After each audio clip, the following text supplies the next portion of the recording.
Welcome back. Time for business, and Owen's here. Hello again, Owen. Starting with a look at the Asian markets. Yeah, a bit skittish this morning, Claire. Lots of disappointing earnings out in the last 24 hours that have given Asian markets a little bit of downward sentiment. You can see there the Nikkei just finishing the day around 1/3%. Just to give you an idea of what I mean, we've had Société Générale, the French bank, reporting its fourth quarter earnings just in the last half an hour or so. I have the numbers here.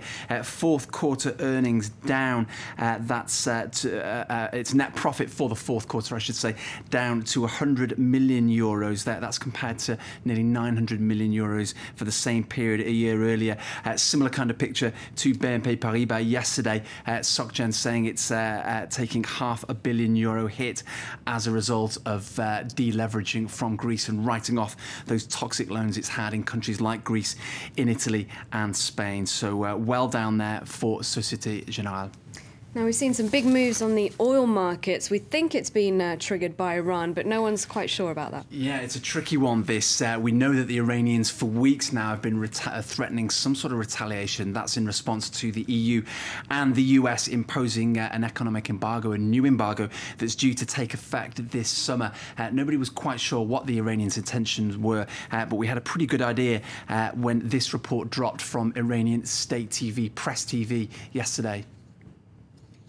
Just in, Iran has cut oil exports to 6 European countries following a parliamentary approval of the measure. The measure comes in response to an EU decision to stop importing crude from Iran as of July.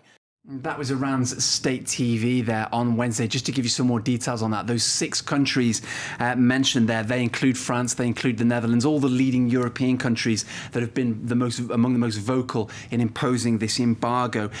This was in retaliation, as I say, Iran threatening these countries to either sign long-term contracts, long-term oil contracts, or be cut off. That's for southern European countries like Spain, Greece and Portugal. The confusion, though, is that we had one of Iran's leading ministers just minutes or hours after that report saying, well, no, there's no such official statement. When we do have one, it will come directly from the government. But this is very much Iranian state-run television. And that confusion was enough to give the oil markets a bit of a frenzy. Yeah, no matter what the truth is at the moment, it was enough for many oil speculators to get stuck into oil prices, sending the price of Brent crude up to nearly $120 a barrel, just shy of $120 a barrel. And you can see over the course of the last year or so, those oil prices now for Brent are trading somewhere near the highs that they were during the Arab Spring and, of course, the Libyan civil war, when we saw production there completely cut off by the conflict in Libya. And there are concerns, of course, that Iran is going the same way should this embargo take effect, or when this embargo does take effect, it will constrain oil supplies. Now, we'll get a better idea of how much oil Iran is shipping later, but there's quite a bit of scepticism out there about what impact that this will have. Yeah, we're in untested waters pretty much with this, because Europe takes around 20% of Iran's oil, but many analysts say that Europe can live quite happily without Iranian oil. Saudi Arabia has already indicated it's prepared to step in to make up the shortfall. Countries like Libya as well, potentially. Libya is a more difficult one, though, because we know that production there was heavily impacted by the civil war. Libya's not really back on its feet yet, so it is one of those wait-and-see situations. Remember, there's always a time lag between oil prices, the price it's set, and the delivery. So there's no real way of knowing just yet whether the Iranians are serious and whether they really have reduced their exports to Europe. Next, uproar over the French fat cats. A new study has shown executive pay among some of the biggest companies has surged by more than 1/3. It's led to complaints of excess. And yet the increase for French executives is less than their counterparts in leading European economies. Here's Caterina Vittosi. Bernard Arnault, boss of LMVH, earned in 2010 €9.7 million. Carlos Ghosn, head of Renault, got the same. But 2010's top earner, L'Oréal boss Jean-Paul Agon, with €10.7 million. A salary that he defends, saying the majority is made up of stock options and that his earnings are fair. I think our salaries match that of those for similar positions worldwide, especially in the cosmetics industry. That is a fair salary. The average salary for CAC 40 bosses in 2010 was over €4 million. That's a rise of 34% on the previous year. Less, however, than their UK and German counterparts. Executives in the FTSE 100 saw a 49% jump in earnings. In the German DAX, that was just under 40%. Yet as unemployment queues get longer across Europe, some top earners have docked their own pay packet. Royal Bank of Scotland boss Stephen Hester was pressurised to turn down his £1 million bonus, despite it being written into his contract. A similar move by French bosses could go down well here. It's always the rich that profit most. It makes me want to scream. I'm outraged. The French Commission that looked into wages says that boardroom bosses should have to justify their salaries to company shareholders, a process that is already the case in other European countries. OK, let's pick up on a few more company headlines for you now. The former chairman of Olympus has been arrested over the false accounting scandal.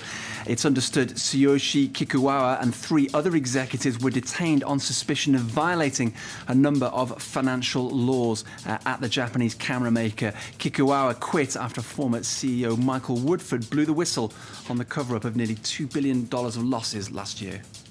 Some of the world's biggest banks are facing a downgrade by Moody's. The agency has warned Goldman Sachs, Barclays, Deutsche Bank and UBS they're among 100 banks and securities companies under review due to their exposure to sovereign debt.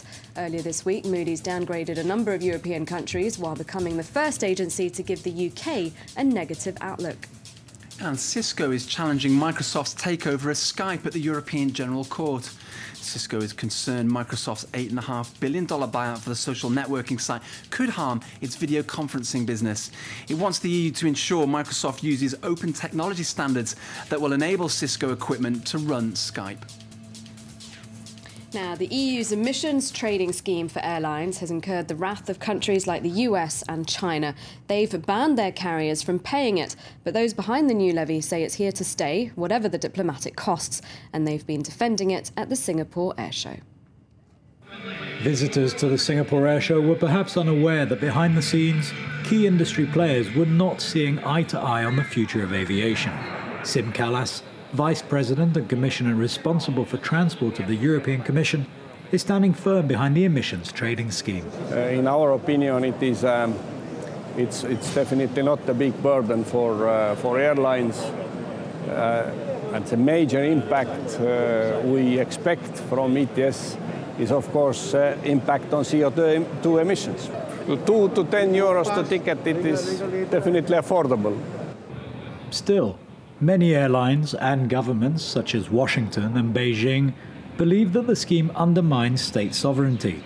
The levy is calculated on the total distance of the flight rather than the flight path within Europe. They believe the scheme is discriminatory and that it encourages companies to build stopovers into their routes. But whilst they all agree that the sustainable development of aviation is necessary, they would prefer a global scheme rather than one unilaterally imposed by Europe. We are willing to cooperate in order to find a solution. This is a controversial situation, and we are open to cooperate for that. In international civil aviation, the global solutions are the more stable ones. And I am confident I can say that a global solution is the best one. The problem is that the International Civil Aviation Organization is a specialized agency of the United Nations, and making 191 members agree on a global system is very difficult. Europe has already announced it would modify the scheme if it was accepted globally. All right, that's it for the day's business news. Thanks very much, Owen. That's it also from me for now. I'll be back in half an hour. In the meantime, Stuart Norval will be bringing you all the latest headlines. Do stay tuned.